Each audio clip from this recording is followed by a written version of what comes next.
MIC or UMNO members. You can be Barisan Nasional members bypassing one of the coalition members. They are beginning to open their doors also to direct membership and even non-Barisan or non-political party candidates. You know, how far they're going to go, I don't know. Now, I'm not copying Mahathir. I don't think he's copying me either. It's just like they say, fools seldom differ. So in this case, we both happen to be looking at the same thing, at least as far as Tan Sri Sanusi has informed me. But our idea is, the political parties have to agree. We will not go against you. We're not going to say, oh, Barisan's contesting, Pakatan's contesting, let's also go in and see whether we can knock out Barisan and Pakatan. We are not in the business of knocking anybody out. We are not in the business of tearing down. We're in the business of strengthening, reinforcing. Now, if they really seriously have a problem with candidates, we can offer you a candidate. But one of the terms is, when he goes to Parliament, you have to give him the freedom to decide whether he supports or opposes any particular bill. As an example, you might go and say, we're going to raise personal income tax to 60%. Malaysia not bankrupt, Malaysia got no money, so we need to tax you 60%. You know, the members of Parliament from the civil society movements may feel 60% personal income tax is too heavy. You're going to have people leaving the country, migrating, like when UK, personal income tax was 90%. All those in the 90% bracket left and became US citizens, you know, people like John Lennon, everybody left and became US citizens because for every 1 million pounds they earned, the government took 900,000 and they were left with 100,000. I remember when the Beatles made a deal with Ed Sullivan to appear on the Ed Sullivan show. Ed Sullivan wanted to pay them 100,000 US. 100,000 US, 4 of them, they only get 25 US each. But Ed Sullivan signed a contract of 1 million. Just so that John Lennon can get 25,000. So the brains, the talents left the country. They didn't want to pay. So we anticipate if you start increasing the tax, you're going to go out. We're going to oppose it. We say, yeah, but the country got no money. We need more money. I'll show you how to get money. No need to tax the rakyat. Okay? First of all the white elephant projects, scrap. Second, all these leakages, plug. You increase income tax, you raise 1 billion more. You do this, you get 2 billion. You actually get more money. So that's a stand we're going to take. I mean, this is just an example, but that's a stand we're going to take. So I'm going to go against the party's decision by saying that we don't agree because there's other ways of doing it. Yeah? Now, don't say, oh, in that case, we're going to sack you because you don't support the party line. No, no, no. I'm not even your party member. You don't need to sack me. You can't sack a non-member. Yeah? But these are one of the terms of many, of a few which they have got to agree. So no, we are not going to be the kuncu of any political party. If that's what you think is going to happen. Can Malaysian political parties begin to understand this? That even like in America, when you have a Republican president, his own Republican senators vote against him, and ends up that the Democrats actually support him.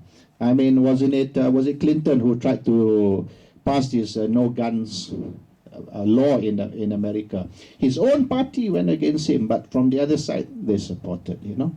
In Malaysia, they sacked the whole bloody lot. No, this is something that they have got to wise up. Times have changed. The rules of engagement, as you mentioned, have also got to change. Maturity. It's not easy to teach an old dog new tricks. We all know. So what we're saying, maybe get rid of some of the old dogs, we'll give you new dogs. Easy to teach new dogs, yeah?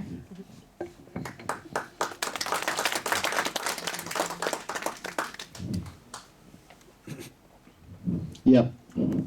Pat, thank you very much for you and the committee for sharing your insights into MCLM with us.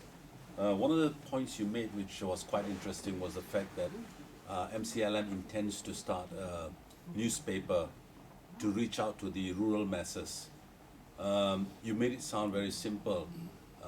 because you implied that the other political parties like Pakatan particularly is not doing it. What is the issues governing licensing and stuff like that? How do you propose to start a newspaper for the rural masses? Is it just through the media, through the internet, or is it a proper physical paper? It's a proper physical paper. Each state is allowed one license, yeah, and there's 4 states under Pakatan. So what we want to do is use those state licenses. So it's not going to be a haram newspaper.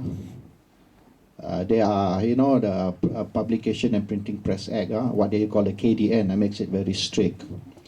But we have been running illegal newspapers. In fact, my wife, Marina, who you all know, hiding somewhere behind there, she can tell you that we've been running illegal newspapers in Malaysia before. I was in charge of editorial and she was in charge of distribution. Yeah, we used to get our papers confiscated by the police and all that kind of thing. But it's not easy running a newspaper, yes. It's hard. Like we used to go to office on Friday and go home on Monday, sort of like it's 3 days marathon and things like that. So in operations wise, legality also, we had a lot of problems, but there are ways of doing it, but this is going to be legal. Now, the problem with party newspapers, we have Haraka, we have Berita Keadilan, we have Rocket, these are the party newspapers. We even had Suara PRM also before, which we also were running Suara PRM. And but the problem with party newspapers, they become party information newsletters. And we get like the Ketua Perhubungan Melaka as an example, the head of, or Ketua Perhubungan Negeri Sembilan, the head of PKR Negeri Sembilan calling us and say, please cover my event. And we don't. And he wants his event published in the newspaper. What event is it? Majlis Makan Durian. He said, please lah, Majlis Makan Durian, how much votes we can get? But you're all very upset, very upset because we do not cover party events. Yeah, but the thing is, those are events which are not going to help the election process. But here we are guided, and there were many, many cases where I was doing the editorial for like Berita Keadilan, and then we changed it to Suara Keadilan. When the police banned it, we changed it to Suara Keadilan. So, and the editorial, I wrote very unfavorable. As one example, I was whacking PAS on their stand on Islamic State. And there was a big complaint, you tak boleh lah, this is party newspaper. So I got a message from Anwar Ibrahim in prison telling me no more anti-opposition, editorials. So I said, look, whatever I write, I must have the freedom to write. He said, no, party newspaper, you have no freedom. You got to follow the party line. So when I wrote anti-opposition, they sacked me from the editorial. They say, you just run the newspaper, we'll get someone else to do editorial. I said, fine, you get someone else to do editorial. But we close our newspaper every Thursday, make sure that every Thursday editorial arrive. So when the editorial did arrive on Thursday, I printed the newspaper with a blank page. He said, why is it a blank page? Because your editorial guy didn't send it in. Hiya, Petra, you big headache lah, So, I mean, the thing is, I said, look, in that case, I can't get involved in party newspaper. Because a party newspaper, if I got to bodek the party, say nice things about the party, I want to inform the voters, not bodek the party. So in this case, it's got to be a newspaper that's independent of the party. And they've got to agree that if the party is wrong, we say the party is wrong. If you sit down with that, there's one way of solving it. Yeah? Correct the problem. So this is what we, and it has to be so. If not, the people will say, this party, this newspaper is just another party propaganda organ. No one's going to trust what you write. And this is something the political parties have to understand, that we might tegur you, we might criticize you, but so that you have an opportunity to correct the situation. I know it's difficult in the sense that everyone likes to read only good news. Well, in that case, if you want a good news newspaper, I'll also publish a good news newspaper. Everything about good things, nothing about bad things. But tell me, when it comes to election, how many votes are you going to get? So this is the discussion that we've had. I think finally they've agreed that we do need a proper information organ. And in January, the newspaper will be coming out, a legal newspaper licensed to man. And our target is kampungs, the rural areas, yeah.